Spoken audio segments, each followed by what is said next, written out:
Welcome to the Prospect Warehouse podcast. This is your host, Tim Kanak. You can find me on the X at Fantasy Aceball.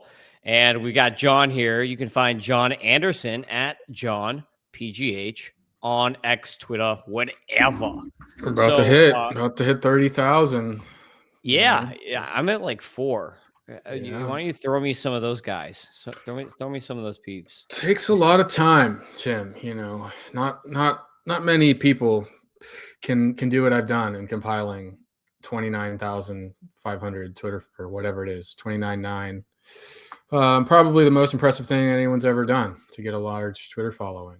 Although there was for fantasy baseball, yes, I would say so because I guess you do post stuff on other sports too, but for fantasy sports, that's pretty impressive. I think most people just really want to hear what I have to say about politics and religion and stuff anyway. We can be real. People want my parenting advice. They want my take on climate change and just really my, all the Bible stuff. That's really what the people are there for. And the baseball stuff's just secondary. So, So I'm interested. Did you gain more followers when you started doing the prospect stuff with me, or did you gain more followers from fighting Tommy Pham? Oh yeah. No, the one hit tweets, the people actually don't follow you in that. It's actually kind of interesting. You would think that when you get, I got a phone call. When you get 1 million impressions on a tweet or something, people just they don't actually follow you for it. It's funny, but it's just a steady, the interest, the algorithm, it comes in waves, February, March, you kind of just pile on the followers because people get more into baseball, but prospect stuff has helped. Although we get these questions that I can't answer. People think that I'm some prospect guy. So I'm pushing them all over to you. But yes. All right. So today in this podcast, we're going to be talking about relief pitchers. We're only doing one relief pitcher podcast because my feeling, and this is important, my feeling about pitchers in dynasty and prospect pitchers that are relievers is that they don't really matter. Most relief pitcher relievers in the majors are failed starters, not like guys who grew up relieving. You probably remember, Jon, that the big guy last year was Craig Yoho. Everyone's like, oh, Yoho, he's going to be amazing. What a great reliever. And then the guy before that was Orion Kerkering. How good were they last year? I don't even know I don't remember Yoho at all. I know Kerkering was kind of. Yeah. Okay. He couldn't throw the ball to. He's the only thing you remember him for is that playoff play, throwing the ball to home instead of going to first, costing the Phillies possibly the series. So, of course, it is that. That is, plenty of guys make good careers as relievers, but it is something to realize that most of these guys didn't want to be a relief pitcher. They all kind of wanted to be starters, and it doesn't. When they fail at that, they go try something else. And then you'll see these dudes why in Dynasty I don't consider spending money on it is because the examples of who's Jeff Hoffman, there's a Cubs guy, Brad Keller, and there's the Orioles guy, Keegan Aiken, just off the top of my head. 3 of the absolute worst starting pitchers in recent memory. These guys tried to be starters and they were awful. And then they convert to relievers and they turn into really good relievers too. So it's almost a ton of starters could just flip the career, go to relief and then figure it out. So year to year, you can easily replace relief pitchers on your dynasty teams. And you see that in real life too. The one thing the Pittsburgh Pirates have never been all that bad at is in the bullpen because it's pretty easy to find those guys. So this is not really a dynasty discussion, I guess, but it's something we got to figure out for this year's leagues for sure. Yeah, pitchers are also super volatile, so up and down. So for if you're thinking about, okay, Tim, how are your dynasty relief pitcher rankings any different than your redraft? It's very minimal between the positions. That one has the least amount of movement. It's okay, I might move Aroldis Chapman, who's 38, down a couple spots, and then I might move up Jeremiah Estrada, who will maybe be a closer someday, up a couple spots because he's young. So it's it's a little bit of movement, but it's so different. It's such a small difference that we're just not gonna do multiple podcasts on it because it's a waste of time. So we're gonna only talk about one relief pitcher podcast. This is it. This is your relief pitcher. How many are we gonna do for starters? How many? Oh, Well, you were talking about doing one this week, and so I have probably a few we'll do for starters because there you just have to go so deep. Like are these 30 teamers that we're in, John? Like you're going to be going 250 starters deep pretty much. Yeah. Like even in a traditional 15 team or a 12 team league, you still need to go like 150 starters deep throughout the season. So you kind of need to know some of those guys. So some of the deeper starters are pretty important. So we'll do a podcast this week. I didn't respond to your email yet, but yeah, I'll jump on that with you. As long as I'm not recording at the same time as Doc, we can do your top 25 starters. So we'll jump on that. But there's a big trade, and it involved my favorite team, the St. Louis Cardinals. So there's a three-way trade last night, and in the trade, the Mariners acquired Brendan Donovan, one of the most underrated players, just because he's not a great fantasy player, right? Like he's like a much better real life player because he plays like 4 or 5 different positions. He's actually pretty useful in like deeper leagues or like daily leagues because you can move him around. If like someone's sitting, you can just move him and fill the void. So he's actually like way more useful in like a deeper daily league than he would be in like a 12-team weekly league or something like that. So Donovan actually like pretty solid player, pretty much like 120 WRC pluses throughout his whole career. Really good OBP guy, so solid points guy, and really just solid player who also a very good defender too. So I gave the Mariners an A in this trade because I feel like they didn't give up very much and they got a really, really good player. And it's 2 years of control for Donovan, and he's super cheap. I think his R was only like $5 million, so they're like paying him nothing. Didn't they spell it? Isn't that spelled wrong on the screen? Isn't it Brendan, D-A-N? Yes, it is Brendan. Oh, man, I'm so good. That's the best thing. I can pick out typos like nobody's business. Yeah, he's the Dan, not the Don. So Donovan, though, I give the Mariners an A. I think they just did not give up as much as they should have for this trade. Then we'll go to the Mariners or the Rays side of it. They got Ben Williamson, which I thought was kind of interesting because I saw this and I'm like, really? They traded a 2nd-round pick and they traded Colton Ledbetter to get Ben Williamson. Like Ledbetter is like not a top 10 prospect for them. So it's like, okay, it's like they didn't give up a killer prospect in the deal, but 2nd-rounder is kind of a big thing to give up, a comp pick. Like that's going to be a high 2nd-rounder. I think it's like the 49th overall pick or something like that for Ben Williamson, who to date has basically been like a no pop, really good defensive third baseman.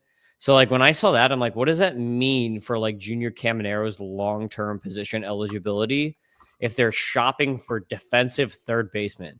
This is going to be a Reds scenario where they're like, okay, we'll take the crappy offense to get a really good defensive glove at third, and then they move Caminero to first, or I don't know, something else. Like, what do you think when you saw this? Is this just like, oh, it's just a backup, whatever?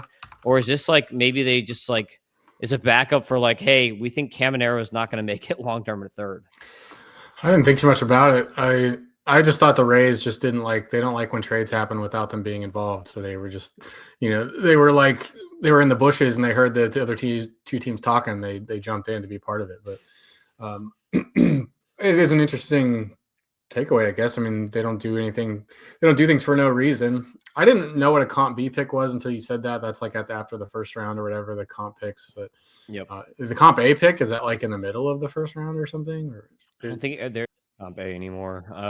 So comp A, they used to give first rounders for like guys who would sign with teams, and now that has like degraded down to second. Okay. Like basically, it's in between first and second round is like what it is. So yeah, Williamson's been in the majors, right? A little bit. A little bit. 85 games last year, 604 OPS, 1 homer, and 295 plate appearances. So looks pretty bad. I don't know where do you put Caminero, over to first when Yandy's packs it up or something, I guess. But maybe. Yeah, I guess that'd be the move. I mean, like it got my attention because he's a defensive guy, so it's like it's interesting. I mean, he does have a good hit tool. Like his zone contact is like 90-something%. But I made a joke on Twitter. I was like, his current batted ball profile makes Nolan Shanuel look like Frank Thomas because he's hitting the ball on the ground 60% of the time. So, oh, man. Yeah. He hit 6 homers in the minors last year, though, so it's not nothing, I guess. But yeah, maybe 10 homer power if he had a full slate of games. And I knew it was the weirdest part for me was knowing who these minor leaguers were now. Like, in years past, I was like, okay, prospects. I don't know, but I knew who Drangelo Saginte is, and I could almost even pronounce it. Talk about It'd be it. Is good. that how you spell that guy's last name? I mean, imagine that the dude that made this graphic gets Brendan wrong and then nails Saginte, Cijntje. Although he would have had to look. I mean, what a name! Just a mess. So he is the two-handed guy. Yes, it's a good thing his name is not Yastinson Sagente, because then you'd be combining like the hardest first name with the hardest last name to spell in all of baseball. But yeah, the Cardinals got Durangelo. I've never really been the biggest fan of him. He's never made my top 150. I know he's like Baseball America's 97, and everyone's like, "Oh, look, the Cardinals got a top 100 guy." It's like, okay, first off, barely. Like he was like the last man on the list. And second, like his thing that he's famous for is a gimmick that is failed, basically, because the Mariners had already been planning to move him to righty only, like prior to this trade. Which on this point, back when he was drafted, this is the write-up that I wrote, John. I had him ranked as my top 165 player at the beginning of last year. So this was like FYPD, whatever, beginning of 2025. But this is what I wrote about him. I put Saginte literally pitches with both arms. If that's not a skill, I don't know what is. He's a smaller bulldog type because he's only 5'11", and is far superior pitching from the right side because he gets up to 98 with a solid changeup and a slider, and then from the left side where he's in the low 90s but has a nice sweeper from the left side. It's easy to write Saginte off as a gimmick or a fun bullpen guy, even though I keep calling him a gimmick because of his size, but there's a chance he focuses on the right arm and possibly only plays out the left arm when there's a massive split advantage or a third time through the order. So you like that? I predicted that over a year ago. Yeah. So go me. And shout out. Yeah, you'd have to practice. I mean, if he's gonna ditch the left-handed thing, it's just gonna go away forever, right? Because you would have to do bullpens and stuff. I mean, that's tough. Does he have to do 2 bullpens a week? Like, does he have to do, or does he just split it in half? I guess I don't know. Like, whatever these other dudes need to do to warm up. They take out 50 pitches to warm up their right arm. Does he have to do double that to warm up the left arm too? I mean, maybe that's the problem. Maybe he's just focusing on one. But like, if you want to bring up the splits on our pages here with him real quick, it's pretty terrible. He was good against righties. So you assume against righties he's pitching with his right arm, and then you assume against lefties he's pitching with his left arm, at least maybe half the time, maybe not all the time. But against righties, he had a 2.37 JA ERA. And then against lefties, he had a 5.07 JA ERA. His K- walk against righties was 24.5. So that's actually pretty good. And then against lefties, it was 2% K- walk. So he was absolutely atrocious against lefties. And we don't have the data saying which arm he was using against lefties. So we don't know if he was lefty or righty against those lefties. So it's hard to know. Like, it's hard to define those splits, like how bad he was throwing as a lefty. It's actually here. It is in the data. It's just not on the screen because I've never thought that I would have to let you select which arm, but yes. it is under there. but good bet that he was. Although you're right, they can't switch in mid innings. So yeah. So yeah, exactly. So you're assuming he's lefty against lefty, but it's just like kind of who knows? Like he might have been righty against some of those lefties. But yeah, I don't know. Like, I'm just not that big of a fan. I feel like a lot of the hype on him is the fact that he throws with both arms. And if you just only thought about him as a righty only, sell some tickets. How much would we be talking about him? Like, he's good. I don't think he's amazing. I mean, he's small, slight frame. Like, I don't know, 2 good pitches, 1 pretty solid pitch. But like, I think like Taco Roby is better as a righty straight up. But he's hurt, so that dings him in the rankings. But anyway, that's the main guy that the Cardinals got. The next guy they got is Ty Pete, who I have actually ranked ahead of Saginte. Ty Pete is a tooled out guy, like terrible plate skills, bad contact rates, good power, good speed. 19-year-old kid last year. He hit the ball 111 miles an hour. Fast dude on the base pass, 45 steals his first season in 2024. Really sloppy on the base pass last year. Only 69% stolen base rate last year. So, and he's apparently like really ripped. Like Welsh has talked about it before because Welsh has seen him. Like I'll get to see him this year in person, but Welsh always talks about how ripped he is in Arizona, how much bulk he added. So like my joke on this one is that he's basically like a little mini lefty Tyler O'Neill. So especially Tyler O'Neill also was traded from the Mariners to the Cardinals when he came over. So it's like almost like a replay of that. So I like Ty Pete a little bit. Interesting dude. You have some photos. You want to put that up, John, on the screen here. I know you're trying to show. Yep, there you go. I don't Oh know. yeah, he was a Little League World Series guy. There he was as a kid. Yeah. There he is. Boom. That's actually him. Yeah, that's pretty cool. Yeah, he was Little League World Series dude. 2018. How old does that make you feel? That was him in 2018. I looked exactly the same in 2018. Yeah. That doesn't feel like a long ago. We're up quick. Yeah. All right. The last guy the Cardinals got here is Colton Ledbetter, who I'm actually pretty big on Ledbetter. I remember when I talked about him on our podcast on the Rays. Doc was on, and Doc was like, bedwetter. What? Yeah, Colton Ledbetter here, lefty hitter. He had a rougher season last year because he was playing in the Southern League. So just remember, like, take his stats last year for a grain of salt as a Southern League guy. But this dude steals a lot of bags. And he also can hit the ball 114 miles an hour as his max EV. So that's pretty solid max EV there.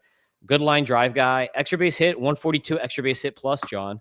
So really nice extra base hit plus here for Ledbetter. 74% contact rate. So pretty solid contacts. I feel like the stats were kind of drained by being in the Southern League last year. Maybe once he gets to AAA and like a better league, some of his stats go back up because he did have like mid-teens home runs the year before. But he needs to work on his angles and he needs to work on barreling the ball. That's his big downside is lack of barrels right now. Strikeout rates are kind of high. So maybe he can get those down. Obviously the contact rates are not that bad. So maybe he just needs to kind of work on hitting the right pitches, like decision making on what pitches to swing at, and then barreling the balls. Cause he does have a pretty nice extra base hit profile here for Ledbetter. So kind of interesting, good proximity here too. So that's what we got on this trade. 2 second rounders too for the Cardinals. So 2 comp B picks actually, not just one. So pretty solid return on the draft pick side. But that's the trade. Bad season for the Cardinals coming up though. Yeah, they're going to be pretty bad. I was obviously hoping, like, I give them a B on this trade. Like, I was hoping that they would get like Ryan Sloan or something like that, like a higher end guy. There were rumors that they were going to get Shigente and then Lazaro Montes, which I would have liked more than Pete, obviously. But it is what it is. It is the trade. They actually got a lot of stuff. So like probably 1 or 2 of those guys, but when you combine the draft picks, will hit. So. A couple dart throws. Like I'm quality over quantity type, but it's not a terrible return. Like it's a decent enough return because they got a lot of stuff. So didn't have much of a choice. If you wait till the deadline, you've already burned more than half of the 2 years he has left under contract, and they probably just listened to offers all winter and decided it was time to kind of pick the best one or something like that. You moved Donovan up a little bit in the ranks for 2026, so it's probably about the park shift is probably about a wash, kind of the same. Neither are great, but he's not really a home run guy anyway. So the park stuff maybe doesn't move as much for him, but it's a lineup upgrade for sure. He probably quite possibly leads off for them all year. And that would be pretty nice with Julio and Raleigh behind you, but not necessarily, right? I mean, J-Rod's led off for them, Arozarena, Robles when he's healthy. So a slight upgrade. I don't think I moved Donovan up above another second baseman, but I did move him up above a couple other guys. So that's the trade breakdown. Yeah, you got a Rosarena Donovan reunion here. Oh, that's right. Yeah. All right, let's get to the relievers. So we're going to get to our relief pitcher rankings here. If you're watching on XVision or YouTube, you can see our top 5. Or I guess they're my top 5. John's might vary slightly. So I basically cheat on my relievers, and it really does matter. Let's set it up here for league type. If you only want saves, then that's a lot different than being able to get if it's a saves plus holds league. Like, I don't understand really why anybody would pay. Why would you be the first guy in the draft to take a reliever if you can just get if holds are just as valuable as saves? Like, those are way easy to find because just think about the raw volume of it. You can have multiple holds in a baseball game. You can only have one save. So there's way more holds. There's more players that get them. it's pretty easy to find really good ratios from a guy, a 7th or 8th inning guy. So if you're in a holds league, you don't really even want to bother with this top tier unless the prices or whatever. I don't know. Maybe maybe I'm undervaluing that, but there's that. And also I just kind of strikeouts. I mean, you get strikeout upside, I suppose, but the ratios, like in the typical league, you're starting like half as many relievers as starters. Those relievers are throwing a third of the innings as the starters. So you do the math, if you have 6 starters times 180 innings and you have 3 relievers times 60 innings, that ends up being, 80% of your innings coming from your starters. So the ratios that the relievers give you in the 20% of innings they're throwing for your team, like a 1.5 ERA from Josh Hader or whatever, and the best case, or Mason Miller, sounds great, but it doesn't actually help your team nearly as much as it seems like, because he's throwing such a small percentage of the overall innings. So just to set the stage there, you really have to be league specific with your relief pitcher strategy. yeah. So my rankings, the way that I put these rankings together is more from like a points perspective. So if you play in like a points league, a lot of the times the saves, even though they'll give you points for saves and holds, the saves will have slightly more points. Yeah, true. Like it might be like 1.5 versus 1 or whatever. It all depends on how the league is set up, but that's kind of like a standard. So when I put these rankings together, like I'm obviously looking at stuff and like who's going to have the most strikeouts and whatever. But the other thing you're going to look at is like I give a little more weight towards saves than to holds, even though I have here saves, holds, saves plus holds. So if you're watching, you'll see the saves column is literally from last year. The holds column is the totals from last year. Saves plus holds are the total from last year. And then we have our fScores. So number 1 is Mason Miller. Number 2 is Aroldis Chapman. Number 3 is Edwin Diaz. Number 4 is Joan Duran. And number 5 is Cade Smith, who's going to be the closer for the Guardians now that Emmanuel Clase is in like baseball forever purgatory or whatever. Like, I don't know if they're ever going to make a judgment on him or if he's just going to sit in Trevor Bauer timeout for 10 years. But basically, like Mason Miller has the closing job now in San Diego. He's not going to be the setup guy. Garcia's over with the Braves now, so you don't have to worry about that. So Miller should be your top guy here, I think. He's going to get the most strikeouts. Padres generally get a lot of saves anyway. They're a team that plays pretty close games. And I feel like the Padres closer every year is knocking like 40 saves. So Miller should get a ton of saves this year. And that's why he's number 1. Is he your number 1, John? Or do you have like Diaz number 1? I didn't do it yet.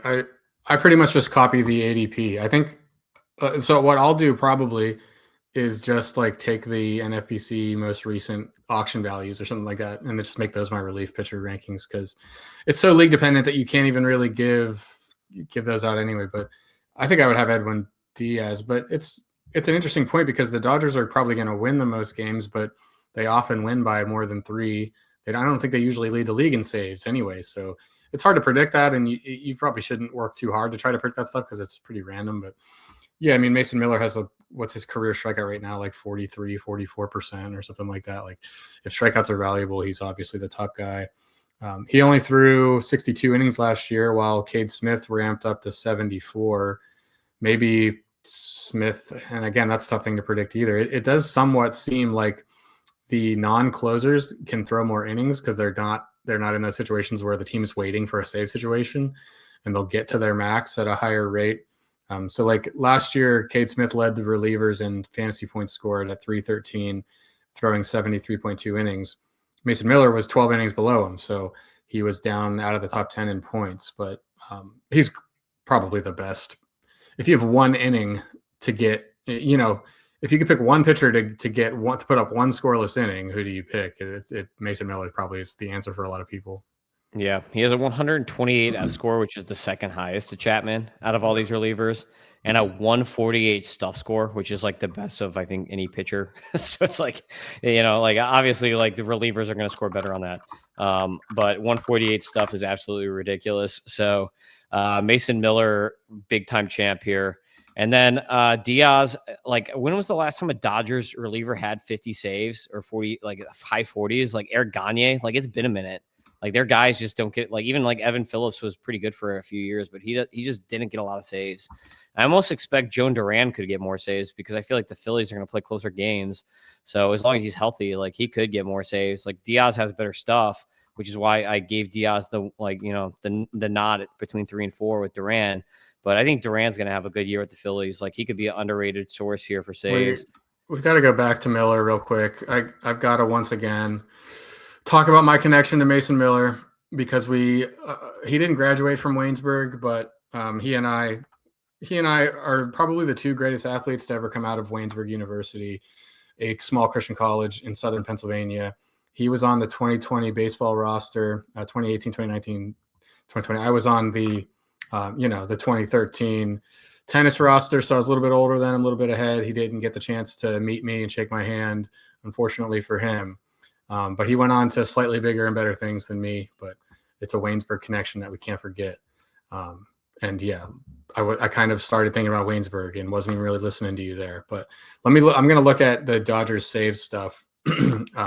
Chapman, let's go back to Chapman too. Like all of a sudden he doesn't walk anybody. Is he fixed, or is that going to revert? Is that going to regress back to what you're used to? Because he had probably the biggest walk rate drop in MLB history. It made no sense. I mean, he's always been really good, so I kind of trust it. Like he's been working out a lot this offseason, and I think that he's like his anti-Yankiness right now is just fueling him to new heights. Like it's like it's like his hatred of the Yankees is just fueling him to like his career best seasons now, just to make sure that they don't win the World Series or something. So it's kind of fun. But yeah, I like Chapman a lot. He was so good. Like I was really high on him going into last year, and then it panned out really well. So like I'm big on Aroldis. I think these walk rates. I won't go the whole way back. Let's say 2021 Chapman. Share that one. Okay, well it's Fangraph page, so it's a little bit. Oh, you don't want to share Fangraphs? No, it's just hard to see. It's hard to see. I can't here they are. For the people listening, 2021, 15.6%. Can we get a little bit? Let's see. It's getting ugly. Screen sharing is not easy. 2022, his walk rate, 17.5%. 2023, 14.5%. 2024 with the Pirates, 14.7%. All of a sudden, drops to 6.6%. He cuts 8 points off his walk rate. His career walk rate is 12.2%, so it was half his career. Like that stuff doesn't happen. I don't know. And like a lot of people are just going to be like, well, the Red Sox fixed him. It's like, why didn't somebody else do that? It's been in the league since 2010. I guess it's not random and stuff, but man, so much of that, how elite he was, had to do with the fact that he just like stopped walking people. The whip went from 1.35 to 0.7 last year. So I'm not going to have him in my top 3 or 4 or 5. I don't think, just because I'm worried about that not repeating. It was weird. Yeah, well, 200 BABIP. I mean, like he's not going to do the same thing. I don't think he'll be as good, but I think he's still going to, like, he was so dominant last year. I think he's still going to be really good. Like, yeah, maybe he gets an 8 or 9% walk rate, which would be more consistent with his Reds stats. Because if you were looking at that chart, you notice his Reds walk rates were way better. So maybe it's just like a Yankees thing. But yeah, there's our top 5. Cade Smith. I guess we'll talk about Cade Smith for a second because he's like the newcomer to this territory here. Here's something else. So these are the saves, the team saves leaders last year. So the Padres at 49, and then the second group was Cade Smith plus Clay. The Guardians had 47 saves, Royals 47, Phillies 47. So the Dodgers only 3 behind at 46. They just kind of split them up. So team really matters. I wouldn't try to guess at which good teams will get more saves or less, but you obviously are going to prefer Mason Miller on the Padres than if he were on the Marlins or something like that. That makes a big difference for holds too, because you can't get a hold in a game you're not leading. So that matters a lot. And Cade Smith is certainly a breakout onto the scene here because he finally, he's been dominant for a few years. This four-seam fastball is absolutely ridiculous, puts up ridiculous numbers. And now he's the guy in Cleveland who they don't score many runs, but they somehow win games and they don't allow a lot and they get a ton of these saves. I mean, Clace was the number 1, number 2 guy for several years there, and Smith kind of just slides right into that. So he's, maybe might even be a little bit cheaper. He could certainly finish the year as the number 1 reliever. Yeah, he's pretty safe too. You see the Yeah. 125 control. So I like just how like I talked about how with the fScores we like to use plate discipline. The discipline score is kind of like a barometer for beta. I like to use control as that with pitchers. So like a higher control means that they're going to probably be a little bit safer. Like there's probably going to be less volatility in that profile than if it's like a Mason Miller with the 107 control. I think Kate Smith is a bit safe for this territory here. The Can I get most to the next five? important stat I'd say is strikeout rate, though. Like Stuff, yeah. with what we just talked about, with it's not the case for starters. You really want to worry about control of starters, but like we just talked about with Chapman, with those 14-15% walk rates, it's not like he was a bum. He was still really good. Like it was probably a conscious thing. He's like, whatever, I'll walk a guy per inning, but I'm going to strike out at least 2, so he's not going to even get the chance to move over on a ground ball or something like that. So really, just what you want to do as a reliever is limit home runs and have a high strikeout rate, because when you're coming in with 1-run lead, a walk doesn't hurt you too bad. I mean, it's not great, but giving up a home run or letting a bunch of balls get in play are what you want to avoid. And all of these guys, I mean, Kate Smith had a 35% K rate last year with a 5% walk rate, which is way lower than you typically see, and that certainly doesn't hurt, right? So yeah, a 30% K minus walk for Kate Smith. I think you could even have him a little bit higher here, but a clear top 5, I think that's fair. Yep. Okay, next 5. We've got number 6 is Andres Munoz. Number 7 is Josh Hader. 8 is Devin Williams. 9 is David Bednar. And 10 is Raisel Iglesias, who a lot of people didn't realize had a really, really good second half. Like he was like one of the better relievers in the second half. And people like, it's funny. I had leagues where people cut him. He was so bad in the first half. But Andres Munoz had a really good season last year. And I kind of like push him down in my rankings. Some people might have him like top 3. But he has iffy control. So there's going to be some volatility here. Like he had some games. I remember one game, I think he like walked the bases loaded. They literally lost because he like walked the bases loaded and then walked like 2 more guys. Like they just like walked like 5 guys in a row. And it was just like, oh, and I watched that game live. I was like, oh, see ya. So you have to worry about the control here with Munoz. I don't necessarily think he's going to repeat what he did last year. 7, Josh Hader. I feel like he's getting more fragile as he ages. Like him and the Astros has just been like, you almost have to guarantee, you almost have to like book that there's going to be some sort of injury here. Like Hader, I just don't trust. Like 134 stuff, awesome. 126 F stuff or F score, awesome. But it's like I just don't necessarily trust he's going to stay healthy the whole year because he's been hurt a lot lately, especially with the Astros, and also not a good stadium for him either. Right, like. That's not the best stadium to pitch in. Like, it's not the worst, but it's not the best. Devin Williams had a really nice rebound. Really bad first half, really good second half. Devin Williams has always been really good. So I don't necessarily think that, like, his poor performance in the first half is going to rear its head back. He's going to be the closer for the Mets. The Mets are going to be a team that gets a lot of wins. So he's probably going to need a lot of saves. There's not even ground like ball guy too. Yeah, ground ball guy. He's definitely going to be the closer. Like you don't have to worry about like someone else sneaking in there and jacking some saves from him. So Mets should be good too. They should win 85 games or something, right? Yep, exactly. And then we got look. There's Bednar up there. So David Bednar is next. So Bednar with the Yankees. A little, like obviously that's a tough ballpark. He transitioned pretty well there though. He got sent to the minors last year though. That was weird.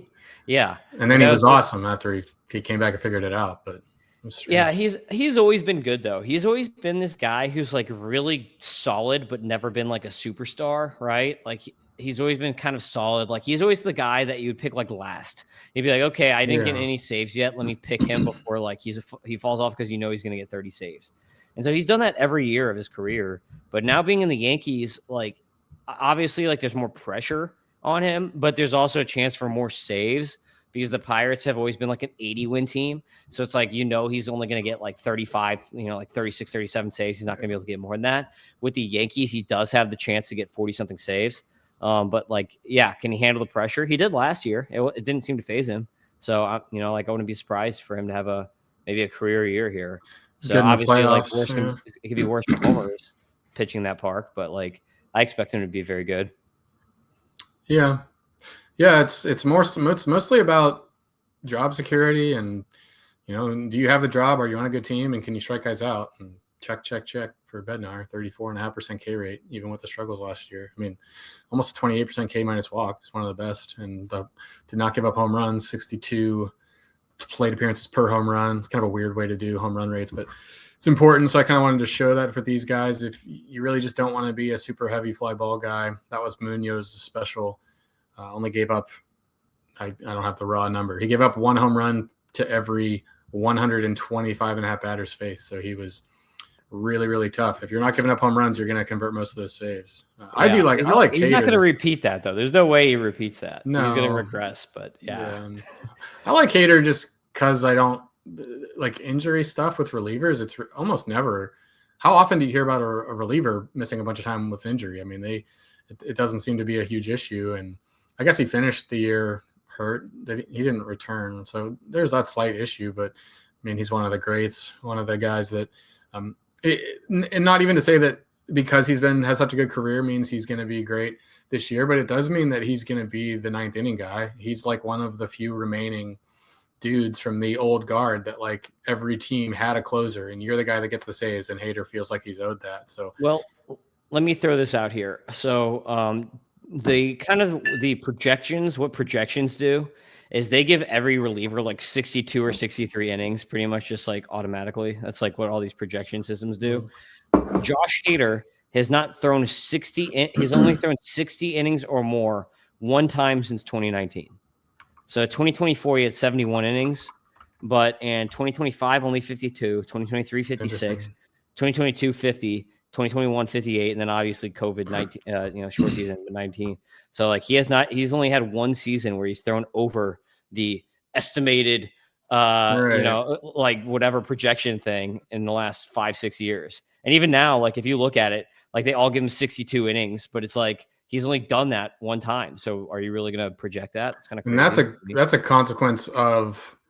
So it kind of evens out. If you're only interested in his saves, you're not as worried about that, because the reason for that is that they're not using him unless it's a save situation, or at least they hadn't been in the past. Like I'm pretty sure there was news about him being like, I'm not going to pitch in the 8th inning. I'm not going to do multiple innings. Like I don't do that. And like he had the reputation to like get away with that or whatever. But I think, like 50 innings in 2022, I think that's just about, we're going to wait for a save opportunity. And if we don't have one for 2 weeks, he won't pitch. So it's bad for your totals and the impact on the ratios and stuff. But it does mean that he'll, when he's pitching, he's piling up a really high like saves rate or whatever, 34, 36, 33, 34, 28 saves the last 5 years for Hader, 37 in 2019. So he's been a 30 save lock pretty much. Would have had in the mid 30s again last year without the injury. But it's a good point. You're definitely not going to get 70 innings out of him like you can with some of these other guys.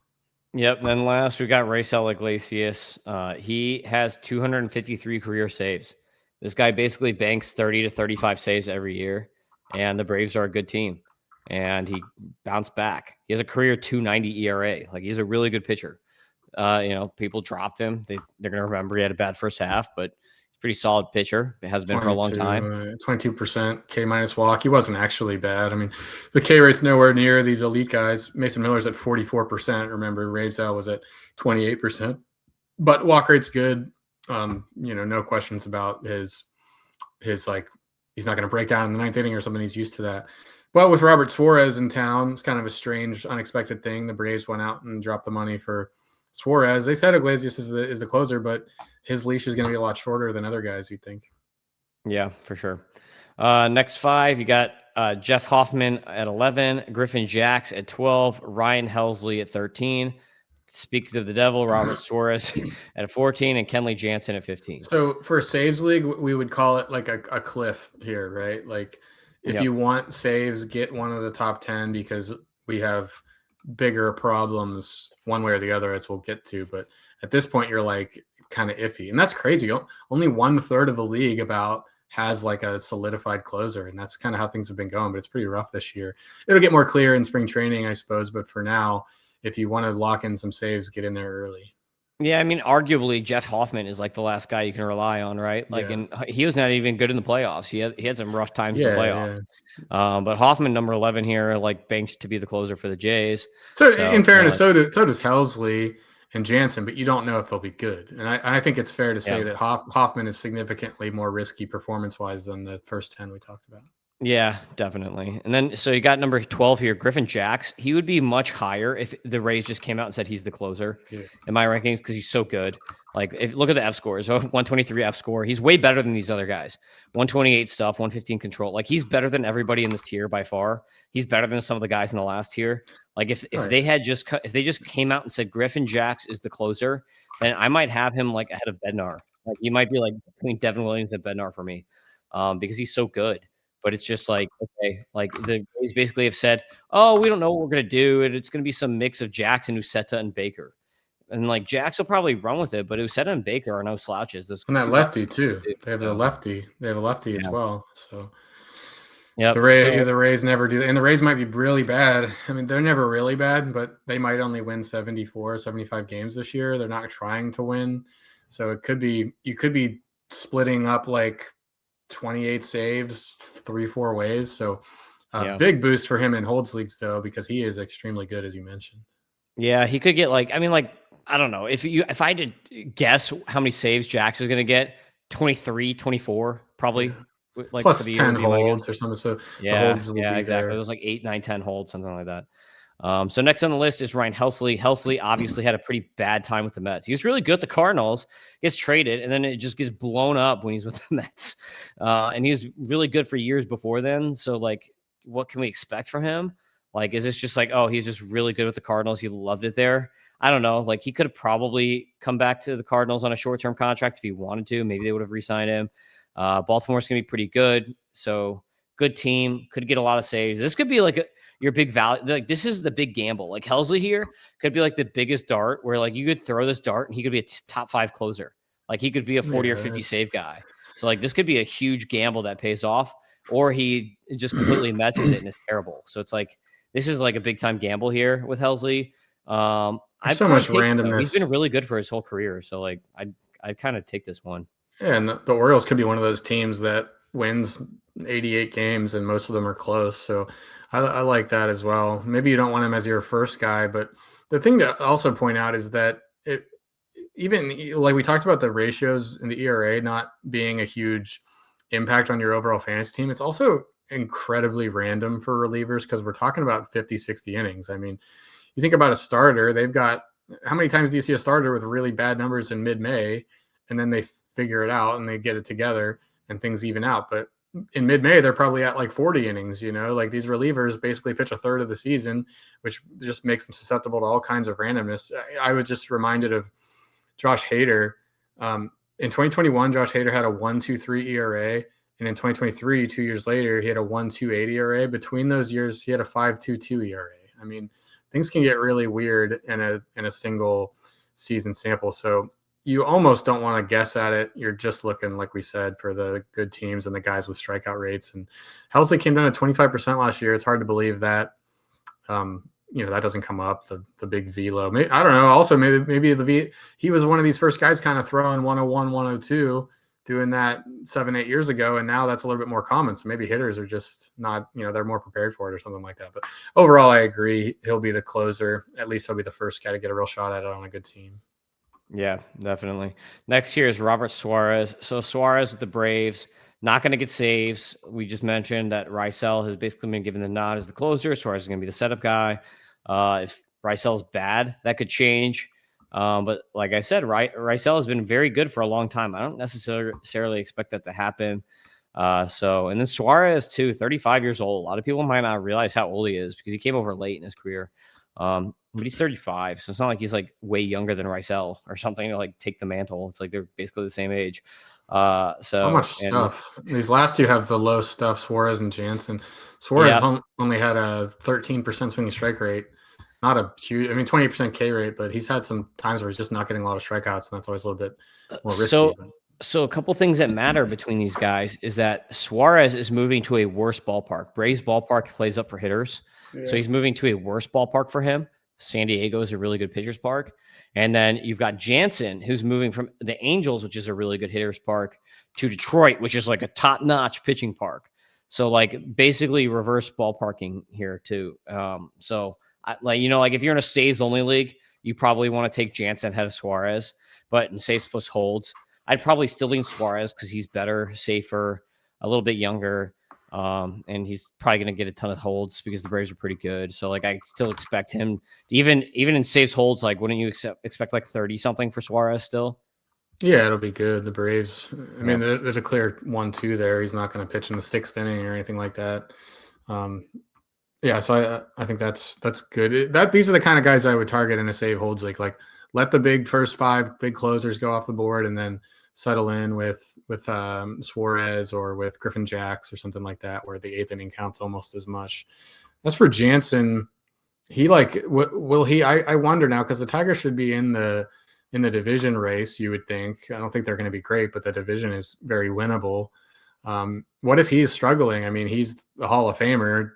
He probably has a little bit longer leash on the saves, but like he was with the Angels last year where they weren't playing for anything, so they weren't going to mess around, put him in the 7th inning because it didn't really matter. But could the Tigers do that if he's not getting it done? It's not like there's great pitchers behind him or anything like that, but I'd be a little bit worried. He's 37. He'll be 38 this year, and the K rate has been coming down. 24.6%. That's really low for a closer. So a little bit of risk there, maybe.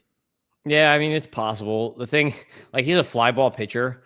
That's a good place to be a fly ball pitcher. Like it's hard to hit home runs in that park. So. It did get easier. They moved 2 years ago though. They moved the fences down or in a little bit or something. It hasn't been quite as friendly, but it's still pitcher friendly. You're still right, but it's not quite as bad as 2022. Yeah, and I mean like he's like you said, he's a Hall of Fame pitcher. He's got that trajectory. They're like going to give him a chance, unless he just Craig Kimbrell's it and like completely falls off a cliff. I think he's pretty safe. Here, let's look at. Let me show you I just don't love to see this. It can snap back, but you see the K rates. He was a 40% guy with the Dodgers in the heyday, and even before last year, he was in the high 20s, and it kind of catapulted down 4 points. Maybe it was just he didn't like playing for the Angels or something like that. I don't know, but yeah. Well, apparently they don't even have an AC in their. Apparently they have their gym in the stadium doesn't even have air conditioning. So, okay. So all right, but I don't like a 24% K rate from a closer, so I'd be avoiding Jansen, I think, but he could definitely pile up a ton of saves. It's a good team to be the closer on. So.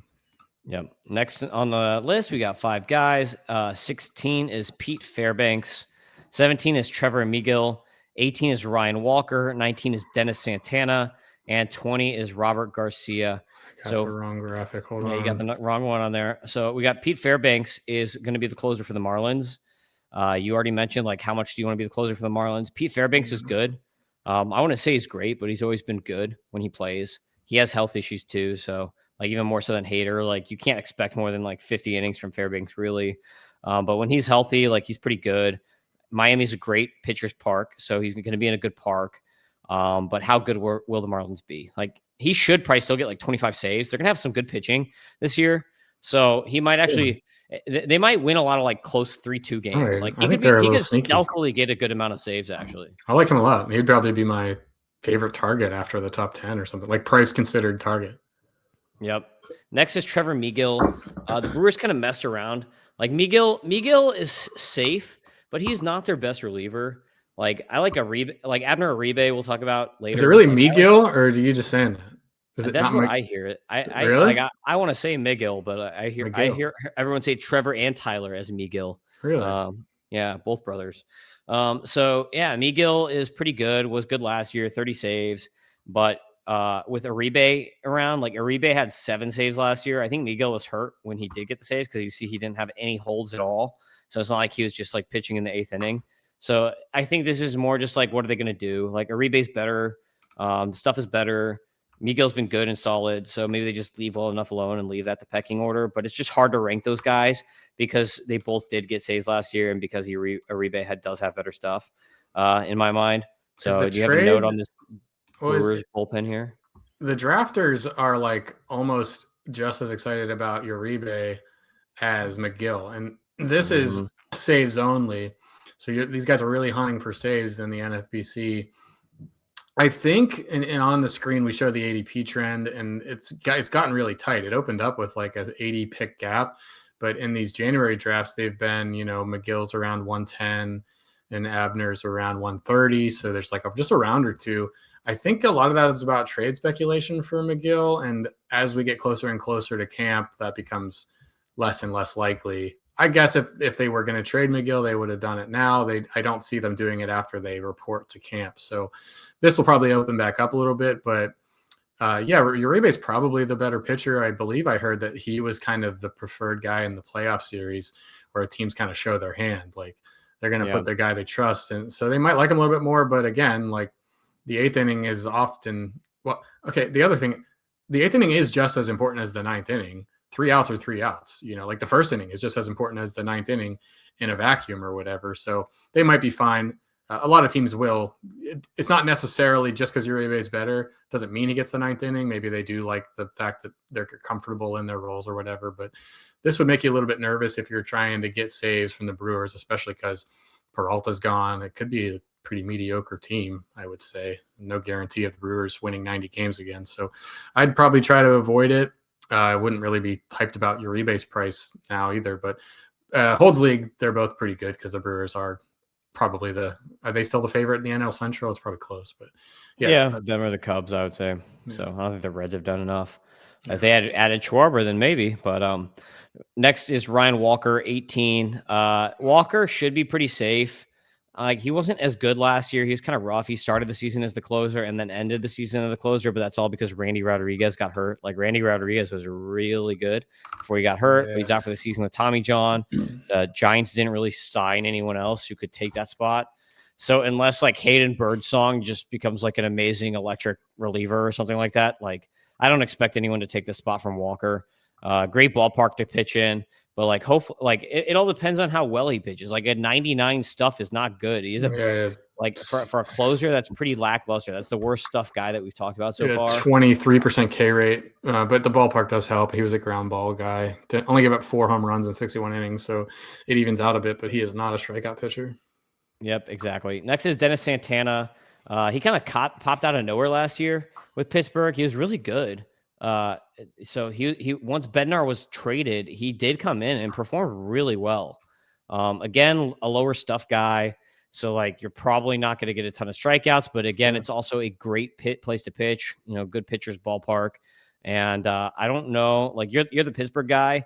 Like, is it possible like Mason Montgomery, the new guy, could come and take that role? Like who else would even do it? Like Ashcraft should start in my mind. Yeah. Ashcraft is really good. He should start in my mind though. So like, can anyone come in and take this role from Santana? Like Mlodzinski's really good too, but I think he's going to get a job as a starter too. Yeah. So I think Mlodzinski is middle. He's like a piggyback guy or multi inning.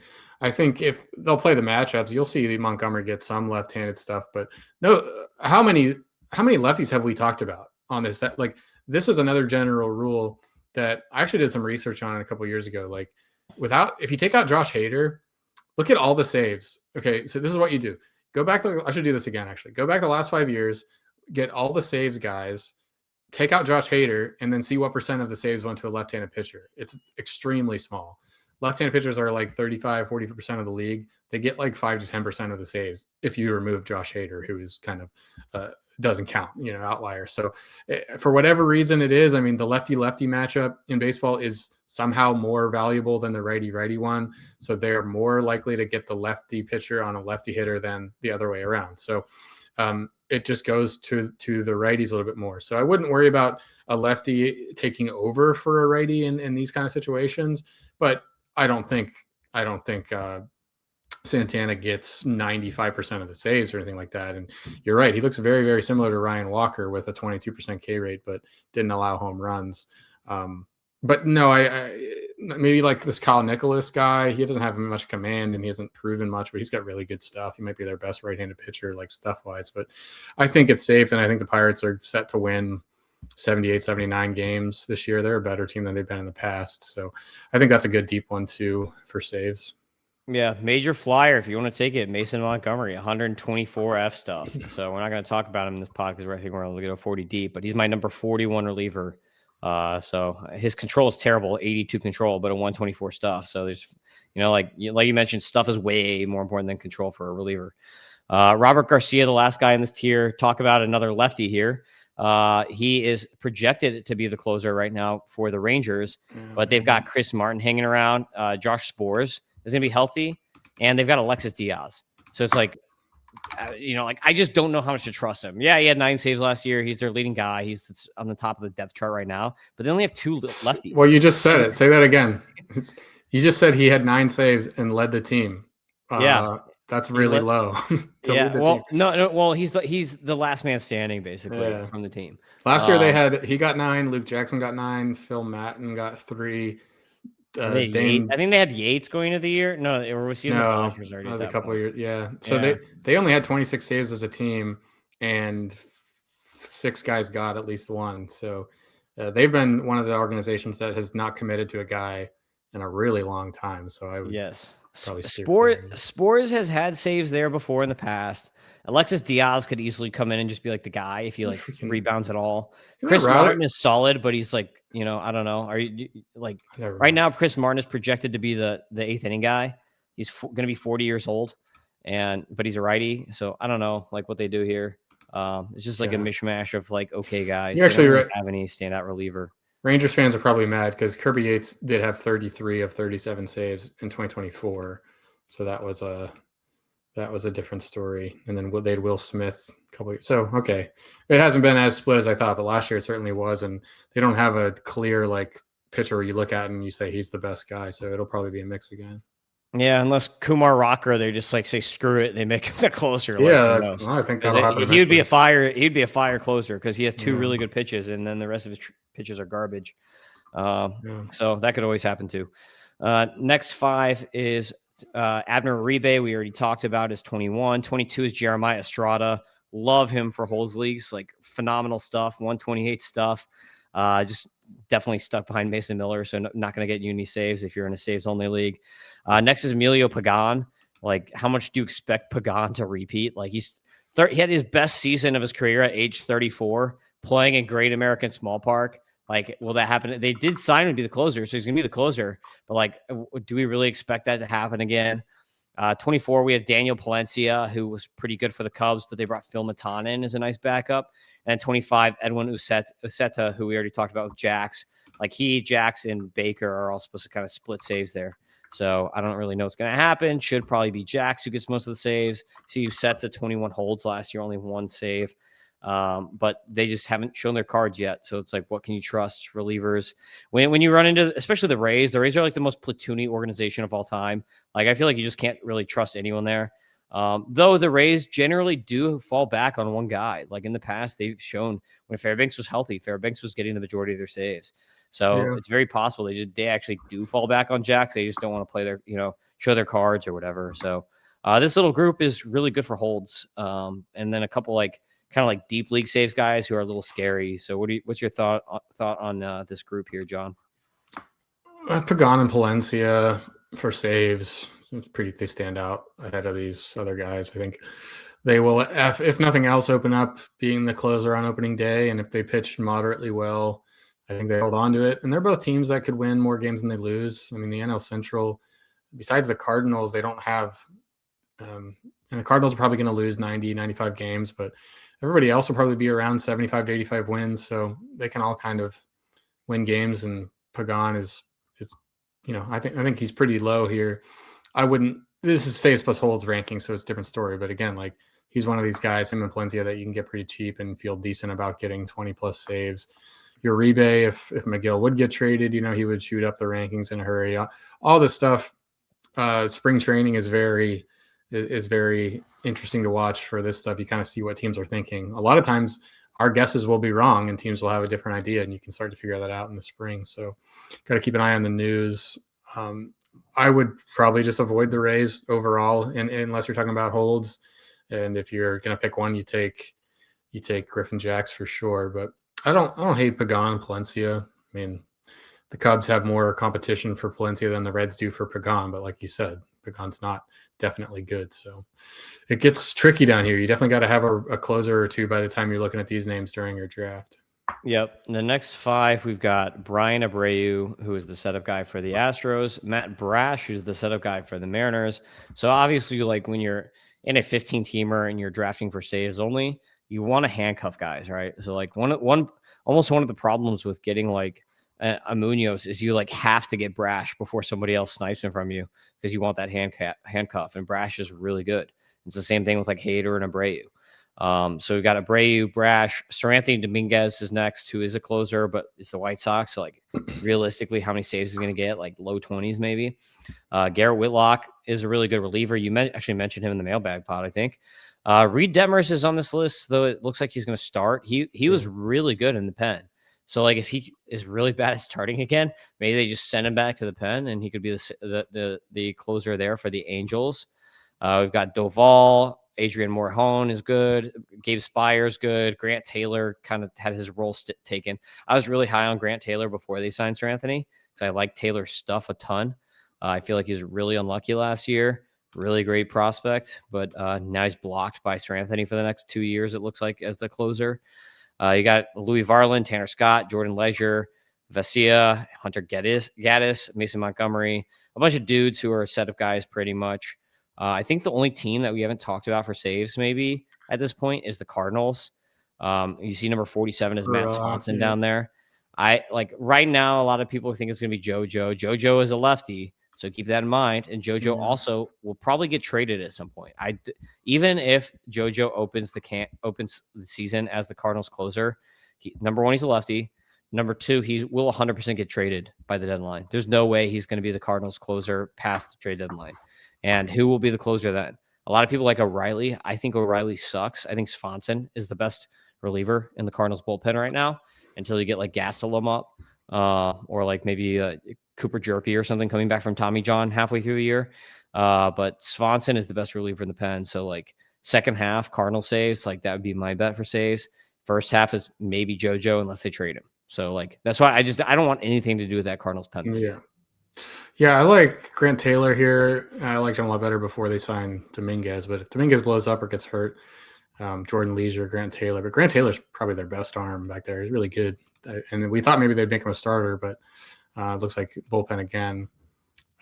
You must have had just a missed player. Who, Royals? Carlos Estevez. Yeah. What's that about? You know what? I think when I pulled this, he may have been one of those lone guys without fScores. Remember how you said there's like one or two guys that just had no fScores? He might have been one of those guys because I pulled this from you sent me a CSV of the fScores, and basically that's how I made these files. That makes sense. And he might have been like the one dude with the missing fScores. Way to I don't really like him. Good job. He would be around 11 though with Jeff Hoffman, I would say. Oh God, no, dude! 11.9% K minus walk rate last year. He's atrocious. He led league in saves, though. Yeah, I don't buy that happening again with an 11.9% K minus walk. He had a 443 Sierra. There's no way. He's the worst closer. He's the worst guy who is a closer in baseball. He's the 11th closer off the board in NFBC, though. It's saves only situations. No, I'm picking Ryan Walker ahead of him. I'm picking Miguel ahead of him. Fairbanks. I'm picking all those guys ahead of him. Probably picking Emilio Pagan ahead of him even. Like he'd be down in the 30 range or something for me. Like he's the last guy that I want with saves because Matt Strahm and you've got Lucas Erceg are both better. One of those guys could easily take that job from him at some point. Okay. Yeah. Back to the top 50. Even though they paid him.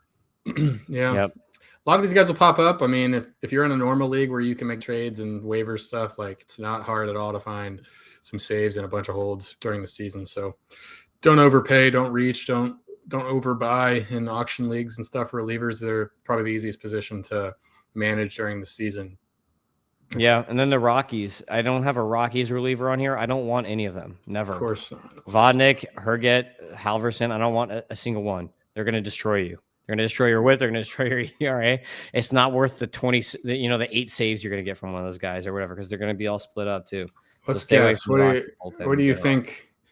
The Rockies had 29 team saves last year, 11 to Halverson, 10 to Vodnik, 4 to Agnos, 3 to Kinley, 1 to Mejia. Oh, man. It was that one Mejia play where I just was reminded about that. The funniest thing I've ever seen, I think, last year, Juan Mejia, the Rockies reliever, he was trying to get his first career save. I should have had this prepped. There's an infield fly ball right to the second baseman, but this dude runs out like a center fielder and lays out for it and absolutely trucks the second baseman. It was so funny to get his one save. So that was totally a random aside. But go look up Juan Mejia's save. It was so funny. It was just like that. I showed my wife like over and over again. And anyway, okay, yeah, totally agree. Don't touch any Rockies. I mean, get your closers before you get past the top 20 or so. Yeah, Arizona is another question mark situation. You got like Ginkel probably will be the guy. Sal Frank is around, and you've got AJ Puck coming back at some point. So I think ultimately AJ Puck is the guy by the end of the season over there. And it's just like, do you want to draft a closer who's going to miss half the year? Like, I don't know. And then it's just going to be a mishmash before Maybe then. Dre like, Jameson, yeah, hell yeah, late Dre. sleeper. Yeah, Brandon Garcia is good. Has had his moments too. So it could be any of those guys. So like, I just don't want to mess with these like situations where it's like, like you could literally take the whole bullpen, put them on a dartboard and throw the dart and see what happens. Yeah. Like you just never know. So that's the podcast, Relief Pitchers. That's your only relief pitcher podcast that you're going to get from us for this year.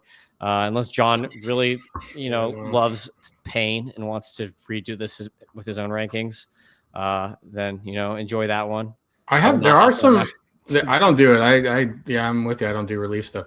I do have at least one person expressed interest in writing like a weekly bullpen. Some guys are really into the bullpen stuff. It's a niche thing, and it's pretty good to, if you're trying to break into the content business, like pick something super niche and get really good at it. So we might have a weekly article about bullpen roundups or something like that. I got to follow up with the guy that brought that up, but written by some masochist. Yeah. You won't be getting much more from me. If you're looking for saves, just go to the NFBC data, see what the high stakes guys are doing. If you're looking for holds, just like, I don't know, don't pay for it. You'll figure it out during the year. Here's a tip for the FBI. If you want to find out who the serial killers are, find out who the guys who love relief pitchers are, and you'll probably have a pretty solid correlation there. But anyway, you can follow me. I just scared away your guy.